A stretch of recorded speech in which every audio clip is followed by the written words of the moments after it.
Well, hello there, you beautiful, beautiful people. I hope you are all well on this stupendous Sunday. That's right, it's Sunday. And we're on it again. We're on it again because a lot of you beautiful, beautiful people, because you are beautiful, by the way, especially if you're here on a Sunday, come on, that's amazing. But a lot of you reached out and you sent me a link to a video. And that was for the channel Unfiltered Lucky. Let's have a look. This is Lucky, and he has been talking about the Idaho 4 case. This isn't a channel that I'm familiar with, but I did watch this video, and I found it incredibly interesting. He seems to share a lot of the thoughts that I share on certain things, question some of the things. I wonder whether there are certain things that we have a difference of opinion on, and one thing that I do believe that he may have got wrong. Now, I could be wrong. I'm not saying he is wrong. I'll explain in a minute. But if you're into the Idaho 4 case, you like listening to people who have genuinely looked at the interviews, listened to the interviews, and that is why you question things, like me, not just read the documents that are obviously biased towards law enforcement and the conviction of Bryan Kohberger, because that's the whole point of that process, or News Nation, or Court TV, or Dateline, and people like that who, again, their entire functionality is to push the guilt of a person because that's what they do. But if you want unbiased, just people who have looked at everything, listened to everything, seen everything, heard all that, and you're just thinking, yeah, go and check him out. Unfiltered Lucky. And this video that he did here was what was said before an arrest was made. So this is going back to the start, before they even had a suspect, and primarily focusing on Steve Gonsalves' family, because they're kind of perhaps the people who have said the most and given the most clues and diversion. So let me just touch on some things that he said. But again, I would suggest go over there and go and check Lucky out and go and say hello. Because I think it's important, because there's certain things that he raises that people just won't know, because some people don't have time to go through everything. That's why people rely on people like us who do actually read and listen to everything. Anyway, I'll get on with it. So he talks about Steve Gonsalves, he talks about the crimes and what was said prior to there ever being a suspect. And he touches on things that we have touched on in the past, things that we have raised, but I think it's important to understand. Like, some people say, oh, this is not new news or anything like this. It might not be new news to you, the person who is commenting, this is not new news. But there are people getting involved in this case even today. There's people who are finding this case, stumbling across it. They've perhaps been on the peripheral of it. They've been looking at other cases, and, you know, their foray into the Idaho 4 case is only just beginning. There are people who actually wrote this off quite early on. They believed that law enforcement got their man, so they're no longer even thinking about this case, you know, and then they've actually now come back into it because they realise that it's still ongoing a year down the road, and they thought this was a done deal. The one thing that I will say, and I'll start off here, there seems to be some confusion over Kaylee Gonsalves and whether she called 911 or not. Now, Lucky here, he's saying that he believes that Steve Gonsalves confirmed that Kaylee Gonsalves had indeed called 911, but went on to then say that he didn't feel, and this is Steve saying this about Kaylee, he didn't get a vibe that she was in any danger. So Lucky extrapolates on that and is like saying, it seems that she's not fearing for her safety, and perhaps this was a 911 call that is perhaps talking about something that's going on within this house. Perhaps there's an issue, there's a problem, and she's trying to nip it in the bud before something escalates. Now, I still, to the life of me, cannot find the interview where Steve Gonsalves turns around and says, Kaylee called 911. Now, the annoying thing is I did find an interview, and I remember going over it, listening to it, rewinding it, listening to it, rewinding it, listening to it, and I can't find it. I've gone back through my history. There's so many things that I've watched that it's like finding a needle in a haystack. But I remember specifically Steve Gonsalves saying that she had not called 911. And that is why he had taken that to believe that she didn't think that she was in any danger. The fact that she hadn't made an attempt to contact 911. So there does still seem to be some confusion over that. So here's some homework for people. If you can find the interview where Steve Gonsalves specifically states that Kaylee did call 911, or likewise, if you can find the one that I saw that he says that she didn't call 911, if you can email that to me, the email is in the description of this video. That would be amazing, because what I should have done in the first place was to upload that segment, play it, slow it down, so we can kind of put that to bed, or if we can find them both, show that there is contradictory information being given surrounding this topic, because I don't think Lucky is the sort of person who would purposefully say something if you don't believe it. So maybe he has seen an interview where Steve categorically states that she did call 911. It's just that I can categorically state with some confidence that I've seen him say that she didn't, and went on to interpret that. He interpreted her lack of 911 call that she didn't feel she was in any danger. There was no risk. There was nothing like that. But what Lucky does, he touches on some things that I 100% agree with. I know some of you guys are going to agree as well. Now, he touches on the fact that it's stated that they are on the first floor, meaning that the surviving roommates were on the first floor. And I believe that.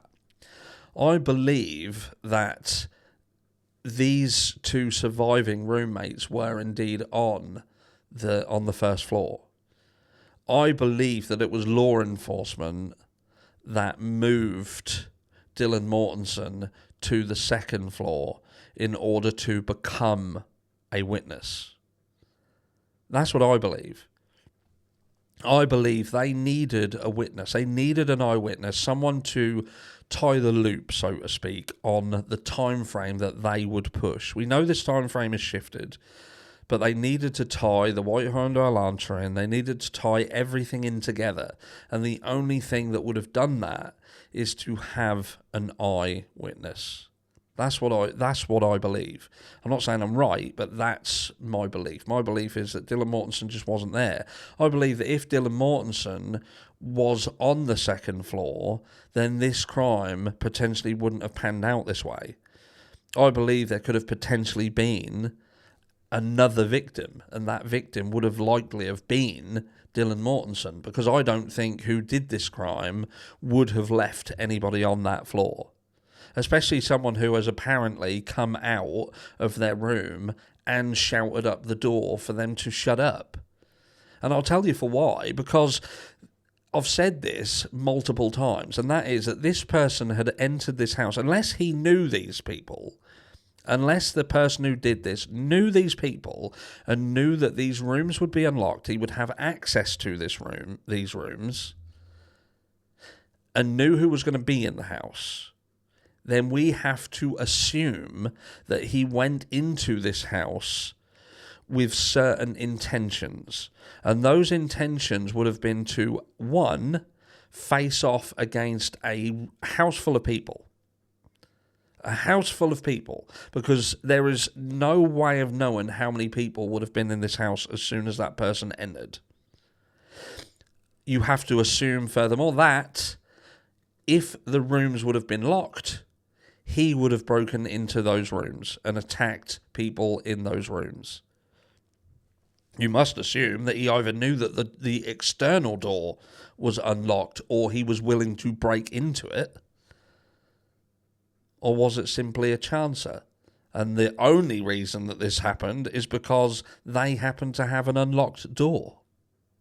and perhaps other houses had been picked. Someone pointed out a very, very valid point, and that is what was so special about these people in this house. We're shown all these photographs of these beautiful sorority girls, and that's almost pushed like these are the only beautiful sorority girls in this area, and they stuck out as, amazingly wonderful, and perhaps that's what made them a target. But let's not forget, this is a campus with several thousand likely quite attractive females.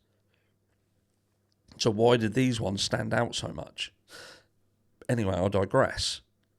Point being, so this person enters into this house and does this crime. So why would somebody have left somebody alive and as a witness in this property? It doesn't make sense unless they were downstairs, out the way, and this person enters onto this floor, goes to here, comes back down, leaves, and that's it. And that's the way I believe this played out. And Lucky talks about expanding the crime scene. Expanding the crime scene was expanded, and I believe that he's talking about Steve Gonsalves talking about this. And Lucky goes on to say, how far out did they expand this crime scene? And I believe that the word expanded was Steve Gonsalves being careful about what he said. I think what Steve Gonsalves was alluding to the fact was that this crime scene had been destroyed. These people had been called over to this property rather than law enforcement. We know that. We know that when law enforcement was called, people had already been called over to this property. They already had the likes of, Ethan's brother, and, they had people around here. They'd called them over for assistance. And that was a strategic way of saying, look, this what was going on in there was being spread around the house. We know that there was a footprint, a latent footprint found outside Dylan Mortensen's room, or the room that she apparently was in. This is what I think is being here. I don't think they're so much saying that it was expanded outside the house or anything like that. I believe that point is Steve Gonsalves saying that they've just destroyed, they've gone into these rooms, they've gone around these crimes, and they've walked about all over the house, and in effect, they've made the areas with which things happened bigger, a bigger area now to process, because now they've got to work out where did this person go, which footprints belong to who, do you know what I mean? And I think that's what he's getting at. Most important one being here, and this is the last point that I'll raise, because there's other points that Lucky raised, and again, I want you to go over and listen to him. But he talks about Steve Gonsalves saying about the fact that the injuries are different.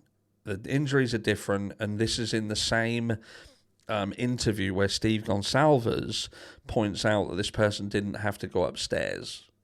Didn't have to point upstairs. And Lucky talks about the disparity between the injuries sustained by Maddie and Kaylee. And I don't think, and I could be wrong, but I think the point that Steve Gonsalves, and why Steve Gonsalves says that they don't have to go upstairs, is I don't know whether he is making a comparison between downstairs, Xana and Ethan, and upstairs. We have also heard about the potential injuries sustained by Ethan Chapin.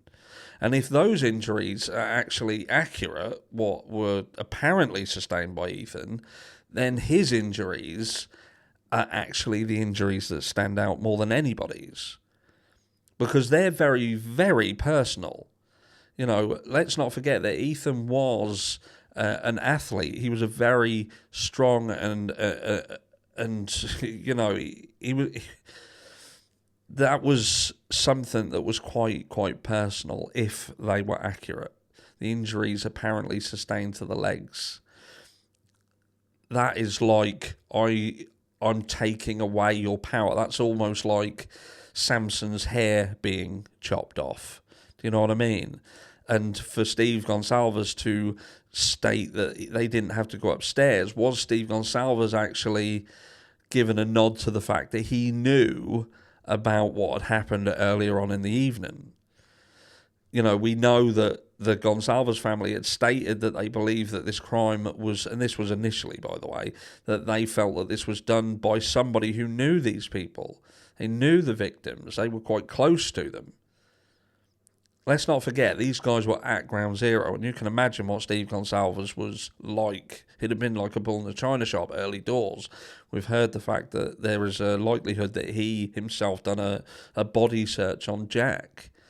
And you know, I can imagine them getting a whiff of what this fight was and how this was, and I wonder whether Steve Gonsalves at this stage had put together a thought in his head that this fight had spiraled into something else. So these people come into this house after Ethan. Xana then became collateral damage to the attack on Ethan, and perhaps it was Kaylee and Maddie that then became collateral damage. Did this spiral out of control because people heard what was happening downstairs and people got roused? Let me know what you believe. Let me know what you think, what you believe, and go and check out Filtered Lucky. And I'll catch you all tonight in the live.